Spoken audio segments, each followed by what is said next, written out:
Mill and SIL recorded themselves calling me a gold digger and played it at my own baby shower. So I snapped and told how his dad got them jobs and schooling they didn't earn. So I'm 27F, 7 months pregnant, and my mother-in-law and sister-in-law recently hosted a baby shower for me, about a week ago. My mother-in-law Donna, 55F, and my sister-in-law Erica, 30F, don't like me for a couple of reasons. My husband Thomas, 30M, married me about a year ago, and I quit my job after that because I wanted to be a stay-at-home wife. It wasn't that I didn't want to work, I'd just been working for a really long time and I needed a break. I'd been working ever since I was 16 and didn't stop until I had a ring on my finger, and only when Thomas told me that he'd be okay with me staying at home. My dad passed away when I was 12 from a cardiac arrest, and after that, it was just me and my mother.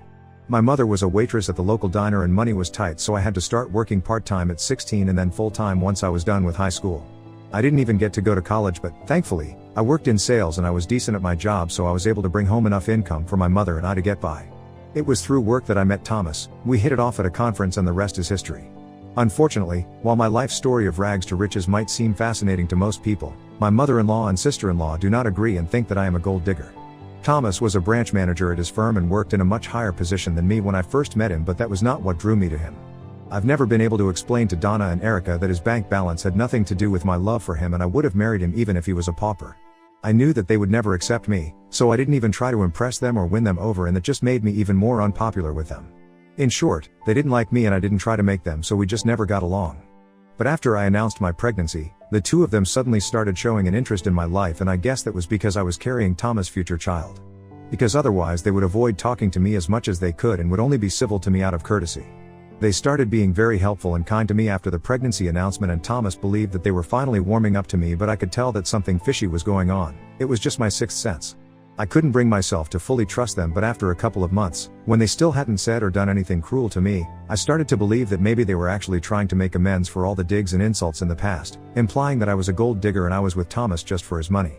So I started trusting them and thought of them as my well-wishers, which they most certainly are not. A couple of weeks ago, they asked me if I was okay with them hosting a baby shower for me. By then, they had established enough trust with me, so I greenlit it and even provided them with a list of guests I wanted to be invited to my baby shower. My mother wanted to be involved in the planning, but Donna and Erica told her that they'd got it and that she didn't need to worry about anything. I guess I should have known right then that there was something weird going on, but I didn't suspect anything. I figured that they just wanted it to be a surprise for me, so they didn't want my mother to be involved. Weeks passed and I didn't hear anything about the baby shower until they sent me an invitation. I even checked in with all the guests that I had asked for. And all of them received it as well, so I believed that they were doing everything perfectly and I was actually happy. Then, last week, finally on the day of the baby shower, I accidentally read the time wrong and showed up an hour early at the venue. They wanted it to be an all-women event because they wanted to take the more traditional route. And I was okay with it, so my husband wasn't there and I had to take a cab to get to the venue because I didn't feel like driving. Once I got there, I realized that I was an hour early since I couldn't see any cars in the parking lot apart from Donna's. So I decided to give them a surprise and made sure that I headed towards the doors very quietly, so they wouldn't hear me coming, and then I peeked in, to check out what they were up to. I saw them casting a video on a screen that they'd set up, and it was just the two of them having a go at me in the video, saying the most horrible things about me and then laughing. I could tell that the video was from quite a while back because in the video, Erica had blonde hair and she only had that shade around the time of my wedding, so I guess that this video had probably been recorded at that time. I was horrified at the things that they were saying, and I couldn't believe that they were playing this in the place where they were supposed to host my baby shower. One of the things that Erica said was that she knew for a fact that I'd probably get pregnant within the first year of my marriage, so that I could really tie her brother down and he'd never be able to escape ever. And even if he tried to, I would always have the child support and alimony to look forward to. And then the two of them laughed in the video and also in real life. I couldn't take it anymore, so I decided to enter the room and confront them about that video. They were pretty startled to see me and tried to stop sharing it on that screen, but they didn't know that it was already too late and I'd seen everything that they didn't want me to see. I asked them why they were playing that video and when they had even recorded it or why. So Erica tried to explain to me that this was a roast video that they had recorded for my wedding, but they didn't actually get to play it because Thomas threatened to cut ties with them if they pulled off something like that. And honestly, good thinking on his part. Because I wouldn't have been able to tolerate this at my wedding. I know that roasts are meant to be funny, but it's only funny when people who you love are the ones roasting you. Not so much when you know that the people saying terrible things about you actually mean those things. And I knew for a fact that Erica and Donna meant every single word of what they were saying in that video. They tried to tell me that they had included the pregnancy joke, so they could play it at the baby shower and pass it off as a joke, since now Thomas couldn't have a say in this. And then they told me that the intention of the video was to show that this is what they used to think of me back when I first married Thomas, but now that I was really a part of the family, they had accepted me. And apparently, they even had a big speech planned after that video, where they were going to tell me how much they loved me and what I meant to them. They said that the intention of playing this video was to show how far we had come as a family. But I didn't buy it and I stormed out of the place, called Thomas and demanded that he pick me up and take me back home. I explained everything to him on the phone, and since he already knew what video I was talking about, he got everything instantly and I didn't have to waste much time. After I was done with the phone call, Donna and Erica came running out of the venue after me, to convince me to stay, and kept asking me to forgive them. They didn't consider how I would feel on watching this video, they were only thinking about how heartfelt this would seem, but now they realized that this was a stupid idea. They kept telling me that they didn't mean to hurt me, but that meant nothing to me because I had trusted them with my baby shower and they had completely shattered all the trust I had put in them by planning to play that video. I told them to back off, but they didn't listen to me and kept trying to get me to stay. So I finally just snapped and told them that I wasn't interested in whatever they'd planned for me, because now I knew what they really thought of me. And I didn't believe them, even for a second, when they said that they were going to make a speech about how much they loved me afterward. I also yelled at them that I wasn't just a baby carrier and I was my own person. So if it took a pregnancy to make them approve of me, then I didn't need that approval at all and we could go back to not having a relationship like before. Because I would prefer that, rather than being a part of their fake and pretentious little club. I told both of them that neither of them would have amounted to anything had it not been for my father-in-law, who supported Donna even though she was pathetic at her job and almost got fired, but her husband made his brother hire her as an accountant so she'd still have a job without having to work too hard. And he got Erica a spot at the best business school in the city, even though she didn't have the grades for it and he needed to use his connections to get her in. Neither of them knew about these things and only Thomas and his father were aware of it. But he's told me these family secrets a long time back to make me feel better after a particularly horrible dinner at his parents' house, where Donna and Erica wouldn't stop mocking me. Their faces fell when I brought that up and they looked even more upset when I told them that they had absolutely nothing to be so proud and arrogant about. Because if they had to face the same kind of struggles in their lives as I had too, then they probably wouldn't be so smug. Living a life like mine would have broken both their flimsy little spirits and they had no right to question me, especially given their own incompetence. In the meantime, Thomas pulled up and I got into his car and then, we left the venue without any further discussion. They still tried to talk to me while I was leaving, but I rolled up my windows and we drove away. Thomas had heard the last part, where I was yelling at them and talking about whatever my father-in-law had done for them, and he told me that he didn't think it was a good idea for me to tell them about it. I didn't reply to that and he didn't bring it up later. Of course, the party and everything had to be cancelled at the very last moment because I wasn't even there. And nobody apart from my mom knew the real reason why until my husband told his relatives to explain why the event had to be called off, and most of them are on my side, which means that Erica and Donna don't have anybody. She thought that I did the right thing, including me bringing up how the two of them had so much help that I didn't.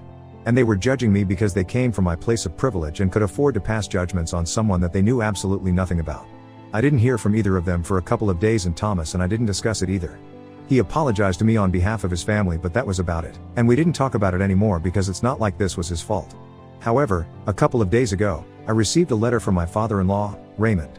We usually got along well and he didn't have the problems with me that his wife and daughter seemed to. But this time, he was furious because of the secrets that I'd revealed to Donna and Erica. He told me that it was absolutely not my place to tell him about something like this, which he had decided to keep from them for so long for the sake of their own self-esteem. And now I'd undone all the work that he had put in. Both of them were totally miserable, just because I decided to make them feel bad about themselves and get back at them. I tried to defend myself by telling him what they'd been planning to do, and I believe that what I said was completely justified because they'd been picking on me for years before I finally snapped. He told me that he could understand that I was upset, but it was still not my place to bring that up, and he was extremely disappointed in me. We haven't spoken since then, and when I try to talk to Thomas about it, he says that he has nothing to say, but I think he is dodging the question because he feels the same way as his father. Ida for telling my mill and SIL that they'd be nothing without my father-in-law's help? Update 1. So I decided that I was not going to apologize to Donna and Erica because I really don't think I said anything out of line. They've been picking on me ever since they met me, and this time, I finally decided to snap at them and let them know exactly what I thought of them.